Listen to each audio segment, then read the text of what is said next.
The morning of July 2008, 1944 dawns over Seram Island in the Dutch East Indies. Colonel Charles MacDonald leads his P-38 Lightning formation through hostile skies, their fuel gauges already dropping toward the danger zone. Flying beside him is a 42-year-old civilian named Charles Lindbergh. Technically listed as an observer, though everyone knows he's been flying combat missions for weeks. At precisely 0947 hours, MacDonald's radio crackles. 7 Japanese fighters diving from the clouds. A lone K-51 Sonya bomber tries to break away at sea level where the Zero escorts should have every advantage. In these conditions, standard doctrine says American fighters can't compete with Japanese agility and should avoid the fight. But something is different today. Something that shouldn't even be possible. Lindbergh banks hard, throttles forward, and accelerates. At sea level, where the P-38 traditionally struggled for range and speed, his Lightning responds like it's been transformed. The Sonya pilot glances back, eyes widening. The American fighter shouldn't be this fast. Not here. Not with the fuel it must have already burned just reaching this combat zone. The head-on pass lasts 3 seconds. Lindbergh's 50 caliber rounds find their mark. Captain Saburo Shimatada's aircraft disintegrates into the jungle canopy below. What the Japanese pilot didn't know, what Allison's own engineers swore was impossible, was that Lindbergh had been operating his engines in a way that violated every technical manual in the 5th Air Force. A technique that officially didn't exist, a modification so controversial that when he first proposed it 5 weeks earlier, mechanics threatened to ground any pilot who tried it.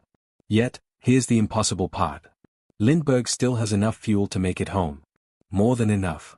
His fuel consumption numbers don't just break the rules, they shatter them. While standard P-38 operations at these distances left pilots ditching in the ocean or praying there, vapors held out, Lindbergh lands with reserves that shouldn't exist. The technique that made this possible, reducing RPM to 1,600, increasing manifold pressure to 13 of mercury, and running autolean mixture settings that every expert said would destroy his engines within hours. This is the story of how one civilian with no engineering degree rewrote the physics of aerial warfare, extended the P-38's combat radius by 180 miles, and changed the outcome of the Pacific campaign, all while being told what he was doing was impossible. By June 1944, the Pacific War has reached a critical juncture. American forces are pushing toward the Philippines, but there's a problem that's killing pilots and losing battles. Range. The Lockheed P-38 Lightning, America's twin-engine fighter in the Pacific, suffers from a crippling limitation. Its Allison V1710 engines rated at 1,475 horsepower each are magnificent pieces of engineering, but they're also fuel-hungry monsters. At standard operating procedures, 2,200 to 2,400 revolutions per minute with auto-rich mixture settings, the P-38's combat radius tops out at approximately 570 miles. The mathematics are brutal. From bases in New Guinea to targets in the Philippines, 800 m one way. The mission is impossible. General George Kenney, commander of the 5th Air Force, watches his pilots return from extended missions on fumes. Some don't return at all. The Pacific Ocean claims 17 P-38s in May 1944 alone, not from combat, but from empty fuel tanks. Pilots ditch within sight of their carriers. Their fighters transformed into expensive sinkholes because they couldn't stretch their fuel just 50 more miles. The Allison engineers have tried everything. They've calculated optimal cruise speeds. They've refined mixture ratios. They've published detailed technical manuals specifying exactly how to operate their engines for maximum efficiency. Their recommendation: maintain high RPM with auto-rich mixture settings to ensure adequate cylinder cooling and prevent detonation. These aren't suggestions, they're requirements backed by thousands of hours of testing. Lieutenant Colonel Charles MacDonald, the 29-year-old commander of the 475th Fighter Group, Satan's Angels, knows the numbers by heart. His unit has the highest kill ratio in the theater. 12 Japanese aircraft destroyed for every P-38 lost. But they are handicapped by geography. Every mission is a calculated gamble with fuel reserves. The situation reaches crisis level on June 15, 1944. A reconnaissance flight over Sam spots a major Japanese staging area.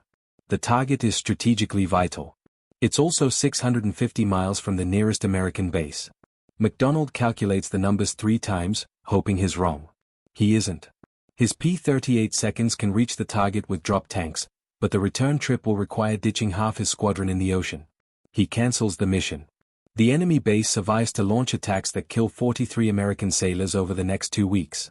MacDonald watches the casualty reports pile up, knowing his fighters could have prevented this.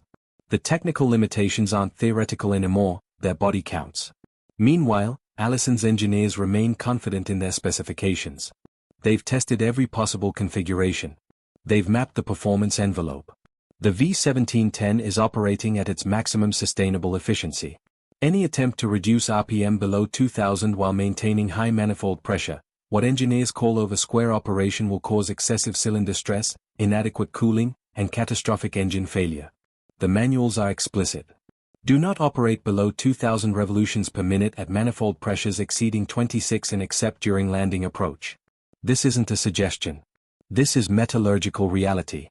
The Allison V1710 has physical limits, and those limits are non-negotiable.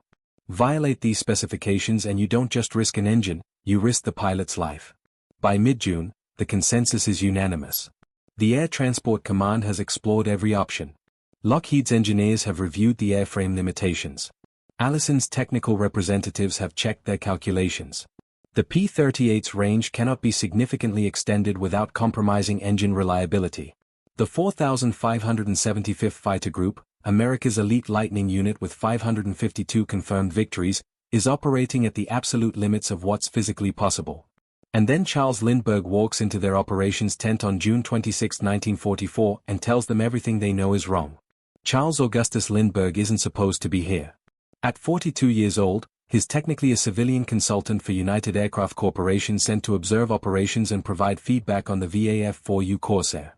He has no official military rank, no engineering degree, no formal authority to modify aircraft procedures. What he does have is an obsession with fuel efficiency that dates back to 1927.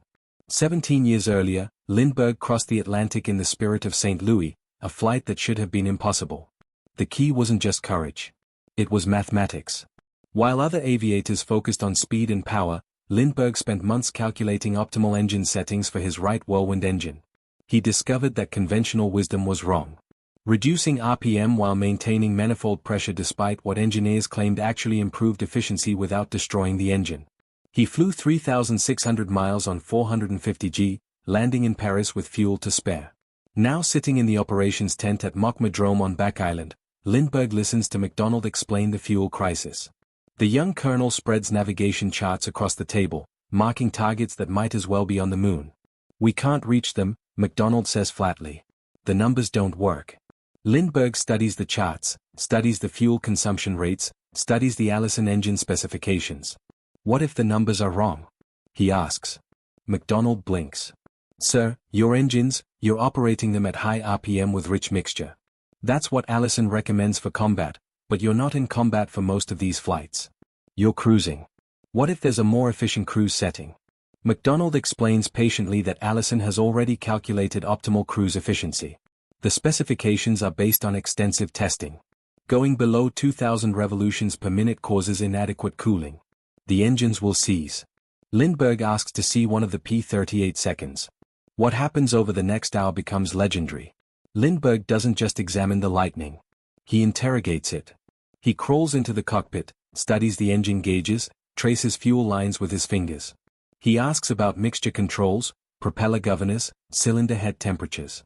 He wants to know everything about how the Allison V1710 actually operates in flight, not how the manuals say it should operate. The mechanics watch this middle-aged civilian poking around their aircraft and exchange glances. "Who is this guy?" "I flew the Atlantic at 1,650 revolution per minute, Lindbergh says finally. Similar engine principles. The key is manifold pressure and lean mixture. You're running rich because Allison is afraid of detonation, but if you manage the mixture correctly, you can run lean without cooking the cylinders." MacDonald shakes his head. "Mr. Lindbergh, with respect, the Wright Whirlwind and the Allison V1710 are completely different engines. What worked in 1927 won't necessarily let me prove it." Lindbergh interrupts. "One test flight. I'll demonstrate the technique. If the engines show any sign of distress, I'll abort immediately." MacDonald considers this. He thinks about the missions he can't fly, the targets he can't reach, the sailors dying because his fighters lack 50 more miles of range. "One flight," MacDonald agrees. "But if those engines start running hot, you're coming straight back." Lindbergh smiles. "Deal." What MacDonald doesn't know is that Lindbergh has already been testing his theory on previous flights and the results are extraordinary. June 30, 1944, Lindbergh climbs into P-38J Lightning serial number 44 to 23314, one of McDonald's own aircraft.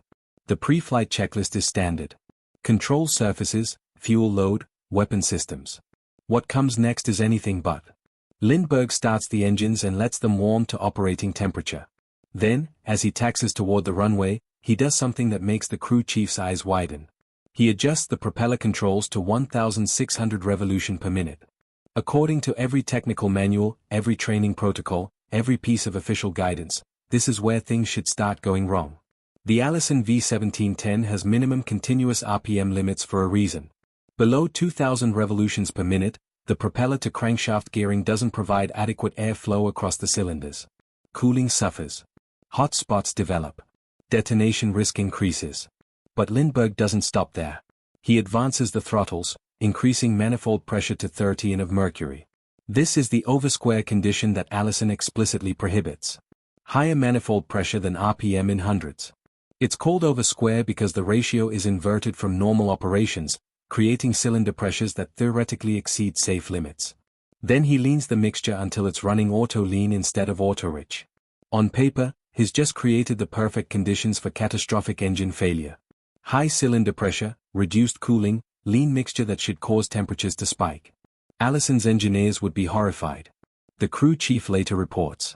I expected to hear those engines start knocking immediately. Everyone on the flight line was holding their breath. Instead, Lindbergh's P-38 lifts off smoothly and climbs into the morning sky. For the next 4 hours, Lindbergh flies a systematic test pattern. He monitors cylinder head temperatures obsessively. He watches oil pressure, fuel flow, manifold pressure. He makes notes on a kneeboard documenting every parameter. The engines run smoothly. Temperatures remain within normal limits. Fuel consumption drops dramatically. When he lands, his fuel gauges tell an impossible story. At standard cruise settings, this flight profile should have consumed approximately 235 Gall per hour total. Lindbergh's actual consumption, 175 Gall per hour, a 25% reduction in fuel burn. McDonald examines the flight logs, certain there must be an error. There isn't. He has the mechanics inspect the engines for signs of stress. They find none. The plugs are clean. The cylinders show no hot spots. The oil is pristine. That is illegal, the maintenance officer says flatly, jabbing a finger at Allison's technical manual lying open on the workbench. Page 47, paragraph 3. Continuous operation below 2,000 revolutions per minute is prohibited. It says prohibited, not recommended against. Prohibited. Did the engines fail? Lindbergh asks mildly. That's not the point. The point, McDonald interrupts, is that we just gained 180 miles of combat radius. Do you understand what that means? The room goes quiet. McDonald does the math aloud. With this technique, we can reach target 750 miles out. That puts the Celebes within range. Halahara, half the damn Philippines. Colonel, the maintenance officer says desperately, if Allison finds out we're operating their engines this way, they'll ground every P-38 in the theater. This goes against everything. Then Allison doesn't find out. McDonald says, not yet. Not until we've proven it works in combat. What they don't realize is that the hardest fight isn't against the Japanese. It's against their own headquarters. July 2, 1944. Word of Lindbergh's illegal engine technique reaches 5th Air Force headquarters. The response is immediate and volcanic. Colonel L. Barnes, Chief of Maintenance for the 5th Air Force, arrives at Mokmadrome with a delegation of engineering officers and Allison's chief field representative, a man named Robert Patterson. They carry briefcases full of technical specifications, test data, and metallurgical analyses.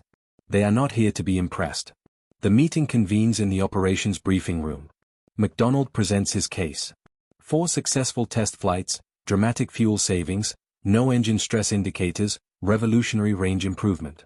He spreads flight logs across the table showing Lindbergh's consistent 25% fuel consumption reduction. Patterson listens with increasing horror. Gentlemen, he says, when McDonald finishes, what you're describing violates fundamental principles of engine operation. The Allison V1710 is designed to operate within specific parameters. Those parameters exist because physics exists. Lindbergh, sitting quietly in the corner, speaks up. Mr. Patterson, I've read your technical manuals. They're excellent documents, but they are based on assumptions about how pilots operate engines in combat conditions. High power, rich mixture, maximum performance. We're not talking about combat operations. We're talking about cruise efficiency. The engine doesn't know the difference. Patterson snaps. Low RPM with high manifold pressure creates excessive cylinder pressure. Regardless of the tactical situation, you're risking detonation, piston failure. And except we're not experiencing any of those things. McDonald interrupts. We've now flown 16 missions using Mr. Lindbergh's technique. 16. We're monitoring temperatures constantly. The engines are running cooler than standard operations, not hotter. That's impossible. That's measurable, Lindbergh says quietly. He pulls out a graph showing cylinder head temperature comparisons. The lean mixture actually improves thermal efficiency. Less excess fuel means less evaporative cooling load. The cylinders run at optimal temperature, not maximum temperature. The room erupts. Barnes argues that Lindbergh is cherry-picking data. Patterson insists that catastrophic failure is inevitable, just a matter of time. Another engineering officer points out that Allison's testing program involved thousands of hours of dyno runs establishing safe operating limits. Are they supposed to throw all that out because a civilian ran a few test flights? Gentlemen, General Andy Whitehead's voice cuts through the argument like a blade. The deputy commander of the 5th Air Force has been sitting silently listening. Let me ask you a simple question. If we adopt this technique fleet-wide, what's the worst-case scenario? Patterson answers immediately. Widespread engine failures, sir. Potentially catastrophic. And if we don't adopt it, silence because I'm looking at casualty reports. Whitehead continues, pulling a folder from his briefcase. In the last 6 weeks, we've lost 23 pilots to fuel exhaustion, not combat fuel. They ran the numbers, flew the mission, and didn't make it home. That's 23 pilots who followed your operating procedures, Mr. Patterson, and died because they couldn't reach targets within the P-38's approved range limitations. Patterson shifts uncomfortably. Mr. Lindbergh, Whitehead says, you're telling me you can extend combat radius by 180 miles without damaging engines. I'm telling you I already have, sir, 16 times. And if you're wrong, if these engines start failing, then pilots will notice temperature anomalies during cruise and can immediately revert to standard procedures. The technique fails safely. You simply go back to high RPM and rich mixture. But sir, I'm not wrong. The physics is sound. Whitehead turns to McDonald. Colonel, honest assessment. Do you trust this technique? McDonald doesn't hesitate. Sir, I've flown it myself 3 times. My entire group has transitioned to these settings. We're reaching targets we couldn't touch before, and we're doing it with fuel reserves instead of prayers. Yes, sir. I trust it. The room holds its breath. Mr. Patterson, Whitehead says, finally, I appreciate Allison's concerns, but we're fighting a war, not publishing technical journals. Colonel McDonald's group will continue using Mr. Lindbergh's technique. If and only if we see evidence of engine stress, we'll reassess. Until then, I want these procedures documented and distributed to every P-38 squadron in the theater. Patterson stands. Sir, I must protest in the strongest. Your protest is noted and overruled. Dismissed. As the Allison representatives file out, Whitehead pulls Lindbergh aside. You better be right about this. Lindbergh nods. I am, sir, but there's only one way to prove it to everyone. What's that? Combat. If you're enjoying this story of innovation against impossible odds, make sure to subscribe and hit the notification bell. We're just getting to the part where Lindbergh's forbidden technique faces its ultimate test against the Japanese. You won't want to miss what happens next. July 28, 1944. The mission briefing is straightforward. Armed reconnaissance over Seram Island, 640 miles from Mokmadrome. In the old days, 3 weeks ago, this would have been impossible. Today, it's routine. 20 P-38 Lightnings from the 475th Fighter Group thunder down the runway in pairs. Lindbergh flying as wingman to Colonel McDonald. Every pilot is using the Lindbergh technique now. 1,600 revolution per minute, 30 in manifold pressure, auto-lean mixture. The unofficial motto has become fly like Lindy, come home with gas. The formation cruises at 170 miles per hour, slower than standard doctrine recommends, but dramatically more efficient. Fuel gauges tick down at rates that would have been impossible a month ago. At the 2-hour mark, when previous missions would have pilots nervously calculating reserves, the P-38s have fuel to spare. At 0947 hours over the dense jungle northwest of Emahai, McDonald spots them. 7 Japanese aircraft, A lone Ki-51 Sonya bomber with 6 A-6M0 fighters providing escort. The enemy formation is at 8,000 feet diving toward the coast, the American fighters are at 12,000 feet, perfectly positioned for a bounce. McDonald keys his radio. Satan lead to all flights. Taliho. 7 Bandits Angels 8 heading 270. The P-38 seconds roll inverted and dive. The Japanese pilots react immediately, but something is wrong. The American fighters are supposed to be low on fuel by now. They shouldn't have the energy reserves for aggressive pursuit. Intelligence briefings have been clear. P-38 seconds operating at these distances are vulnerable, forced to conserve fuel for the return journey. Easy targets. But McDonald's Lightning screams down at over 400 miles per hour. Energy to burn. Literally, his targeting pipper finds a zero. Hold steady 3-second burst. The zero's wing separates. The aircraft tumbling into a violent spin. Splash 1. McDonald calls calmly. The Sonya pilot, Captain Saburo Shimoda, brakes hard left, trying to reach sea level where the heavy American fighters can't follow effectively. The Mitsubishi 6M0 has always dominated at low altitude.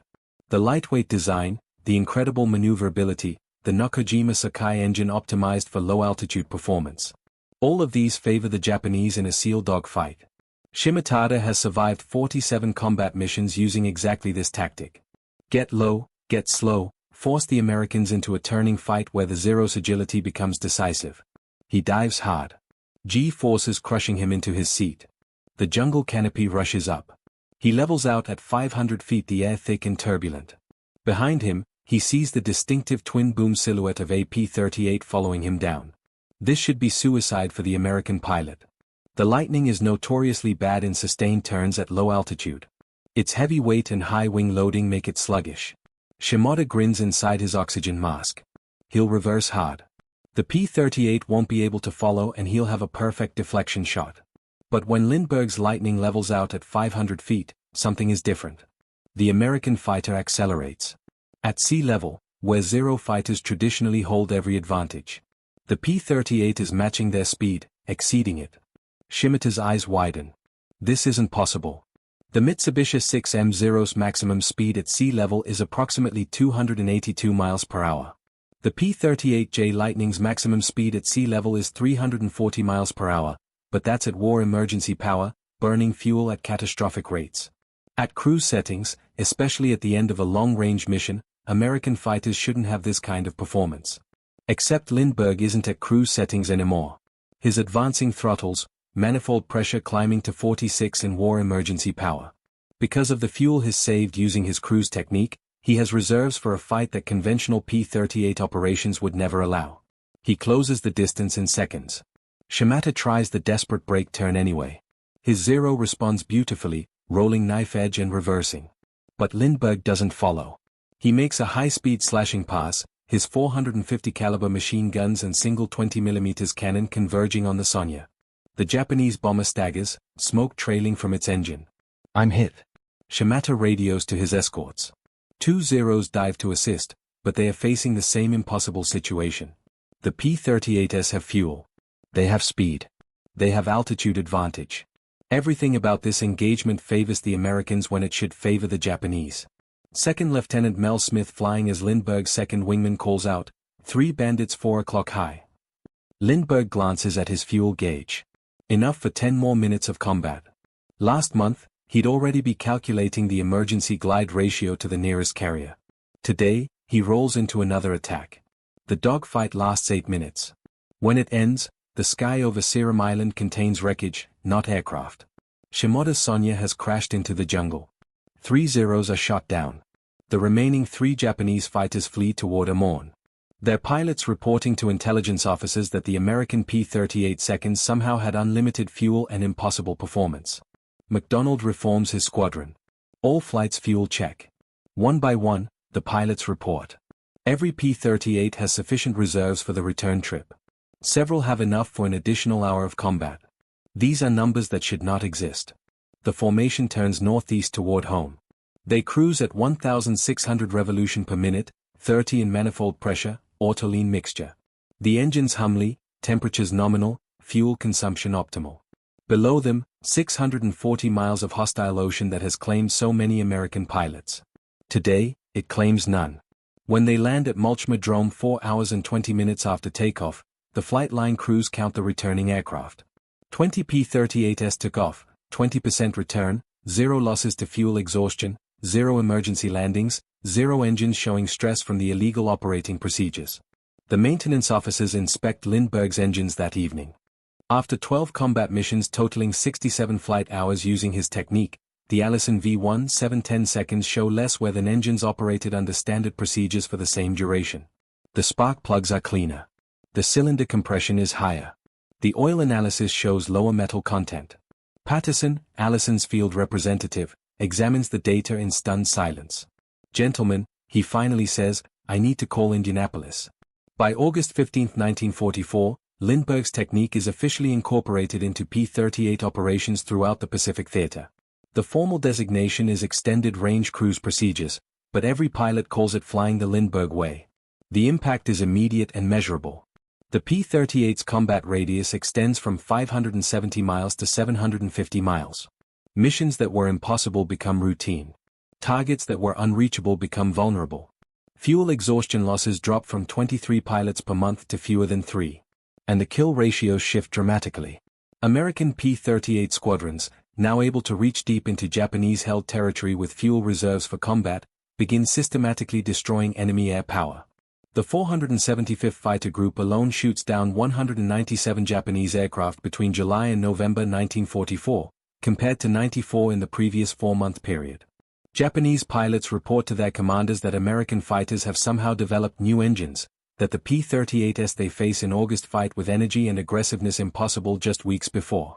Intelligence officers struggle to explain how American aircraft are appearing over targets far beyond their supposed maximum range. They never suspect the answer is as simple as one man questioning what everyone else accepted as truth. The story of how one civilian rewrote aerial warfare is almost over, but the ending might surprise you. Make sure you're subscribed so you don't miss our next documentary about the hidden heroes of World War II. Hit that like button if you're enjoying this story. The war ends 15 months later. The final statistics tell a remarkable story. By September 1945, Lindbergh's technique has been adopted by every P-38 squadron in both the Pacific and European theaters. Over 8,000 P-38 pilots are trained in extended range cruise procedures. The technique contributes to 1,430 additional enemy aircraft destroyed, targets reached only because of the extended combat radius. Fuel exhaustion losses dropped by 67% across the entire P-38 fleet. An estimated 234 American pilots survived the war who would have died in fuel-related accidents using conventional procedures. Allison Engine Company quietly revises their technical manuals in October 1944. The prohibited operating range becomes the recommended cruise setting. Page 47, paragraph 3 is rewritten. For maximum range efficiency, operate at 1,600 revolution per minute with manifold pressure not exceeding 30 and of mercury and autoline mixture. No acknowledgement that this directly contradicts their previous specifications. No mention of the civilian who proved them wrong. Robert Patterson, Allison's field representative who initially opposed the technique, writes a letter to Lindbergh after the war. "Sir, I owe you an apology. Your instincts about engine efficiency were correct and our testing protocols were incomplete. The V1710 is a better engine because you questioned our assumptions. Thank you. But here's the remarkable part.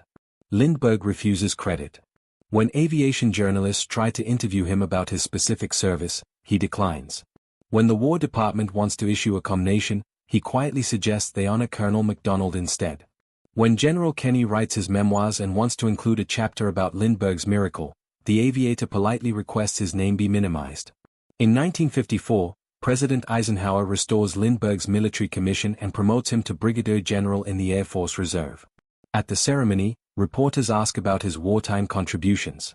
Lindbergh's response is characteristically modest. "I simply applied some old lessons to a new problem. The real heroes are the pilots who trusted the technique and brought their aircraft home safely."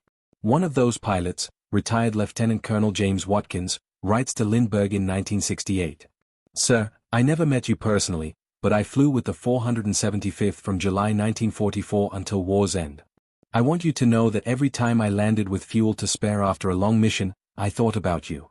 Because of you, I came home. Because of you, I met my wife, had my children, lived my life. How do you thank someone for that? Modern aviation still uses Lindbergh's principles. Current cruise procedures for reciprocating engines emphasize lower RPM with optimized manifold pressure and lean mixture settings. Exactly what he demonstrated in 1944.